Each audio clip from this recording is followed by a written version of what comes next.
This law would make Ontario the first jurisdiction in Canada to put in place a law around concussion identification, treatment, and awareness.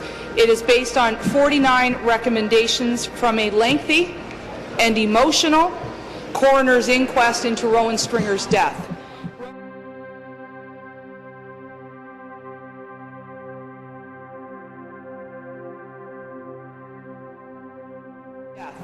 Rowan's law has enjoyed massive support from Ontario, across Canada, and in other parts of the world, with the federal government calling for a federal law that would emulate this bill.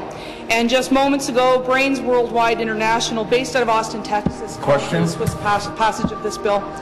What assurance will the government House Leader give my constituents that this Liberal, NDP, and Conservative bill will be called immediately for committee and third reading, so Rowan's law will be in? Can the minister outline the steps he's prepared to take in order for Rowan's law to become a reality? Would the minister consider hosting a roundtable with possible committee appointees this month in advance of the committee bill passage?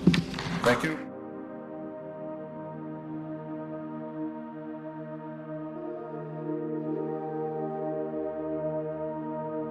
This is a very proud day for myself and my colleagues from Kitchener-Waterloo and from Ottawa South. Today we have arranged, I think, for all-party support of a bill that will deal with youth concussions in a very interesting way, becoming the first in Canada to have concussion legislation on the books right here in the province of Ontario. And I couldn't be more proud to be with this process with my colleagues, but also with my constituents. Speaker, Rowan Stringer was 17 years old. She grew up in Barrhaven in the southwest end of the city of Ottawa. She played rugby. In the course of a 3-week period, Rowan suffered multiple concussions. And unfortunately, it would be fatal. And she would die from something we are all learning was called second impact syndrome. There was a coroner's inquest into Rowan's death. That produced 49 different recommendations. And it was a year ago, just last week, when that inquest concluded. Rowan's parents came to see me to talk about implementing those 49 recommendations. And I'm very proud today that Gord and Kathleen Stringer have joined us in the gallery once again.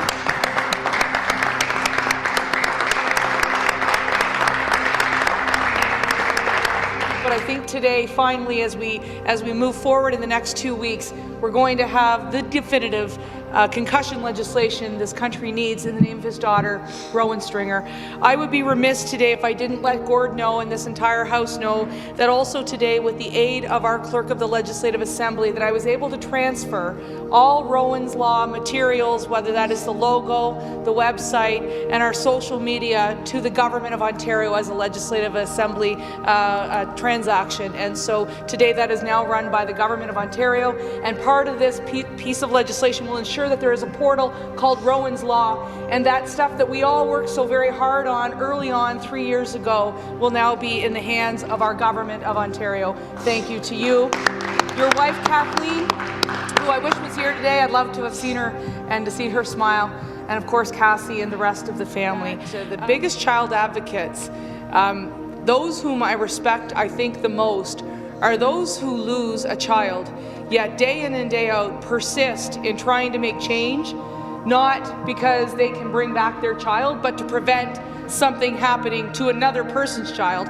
And I always view the Stringers as heroes in that regard, because each and every day they show up at the legislature, or they show up at public speaking engagements, or they show up at meetings so that my child or any other child in the province of Ontario will not fall to a preventable death.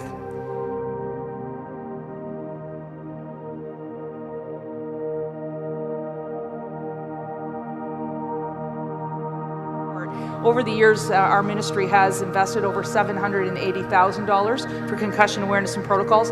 But today's speaker was very memorable because we were able to announce a $200,000 investment into a documentary in the name of Rowan Stringer to showcase her life, how it was preventable. And what I ask all parents to do is, just because you paid the entry fee, and I know it's expensive and you want your kid to play in that last tournament, if they have a concussion, it could be potentially fatal, and it's just not worth it. And if Gordon and Kathleen Stringer could have been able to prevent their daughter's death, I guarantee they would have.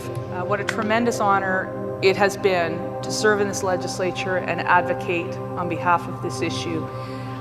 My conversation earlier today with Gord Stringer, we've spoken twice, was really important to remind me of the roots of this legislation and the importance of Rowan Stringer's story and the wonderful all-party support that this legislature proved is possible, and the groundswell at a grassroots level from everyone from a minor football coach in Nepean to some of the top performing athletes of my generation.